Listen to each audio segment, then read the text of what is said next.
akhir-akhir ini dunia telah dilumpuhkan oleh suatu wabah, yaitu COVID-19.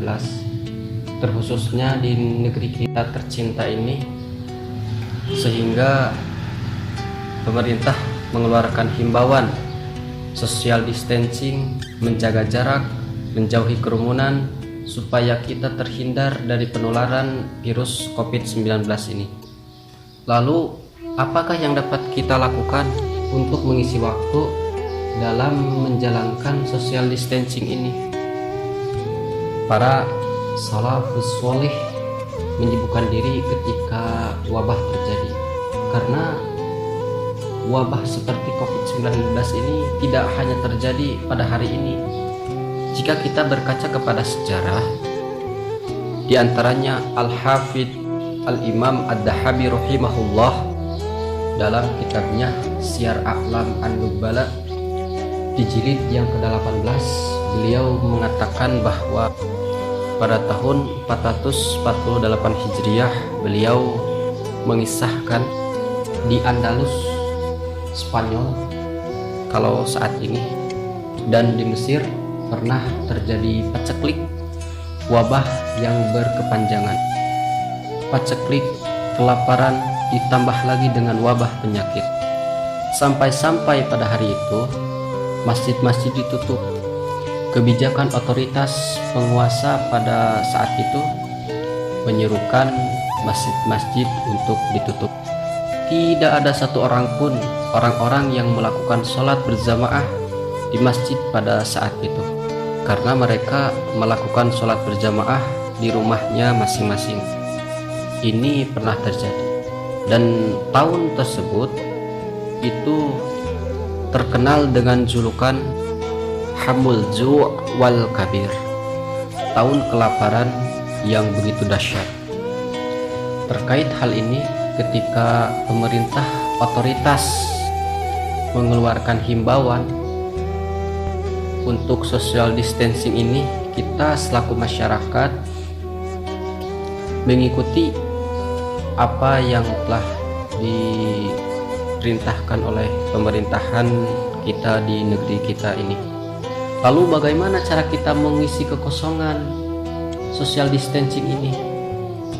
Sebenarnya banyak aktivitas-aktivitas yang dapat kita lakukan ketika social distancing ini. Tapi aktivitas-aktivitas yang lebih Allah cintai, yaitu hanya mendekatkan kita kepada Allah Subhanahu wa Ta'ala, meningkatkan ketakwaan kita, meningkatkan keimanan kita, kita bertawakal kepada Allah Subhanahu wa Ta'ala. Dengan cara apa? Yang pertama, yang mudah sekali untuk kita lakukan, yaitu membaca Al-Quran. Kenapa membaca Al-Quran? Karena disebutkan dalam sebuah hadis an Abdullah bin Mas'ud radhiyallahu an yaqulu qala Rasulullah sallallahu alaihi wasallam man qara'a harfan min kitabillah falahu hasanah wal hasanatu bi asyri amsalihha la aqulu alif lam mim harfun walakun alifun harfun walamun harfun wa mimun harfun, bahwa barang siapa yang membaca satu huruf dalam kitab Allah, yakni Al-Quran, maka ia akan mendapatkan satu pahala, dan satu pahala itu dilipat gandakan menjadi 10 kebaikan. Kata Nabi, la aqulu alif lam mim harfun, bukan alif lam mim satu huruf, walakin alifun harfun, tetapi alifnya satu huruf, lamnya satu huruf, mimnya satu huruf. Dalam alif lam mim saja itu terdapat 3 huruf.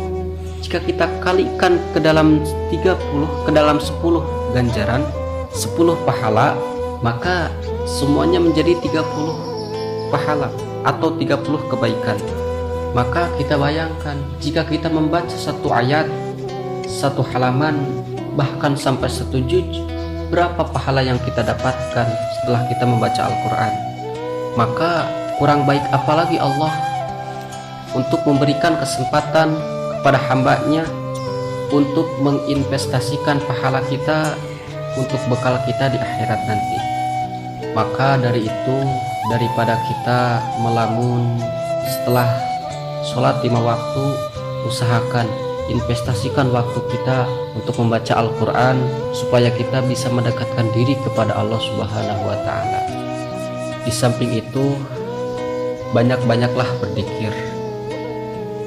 berzikir kepada Allah, karena berzikir kepada Allah hati kita akan menjadi tentram, tenang, karena janji Allah, ala bidzikrillahi tatma'innul qulub, hanya berzikirlah yang membuat hati kita menjadi tenang, terkhusus kita menghadapi wabah ataupun musibah ini. Semoga bermanfaat. Wallahu a'lam bishawab.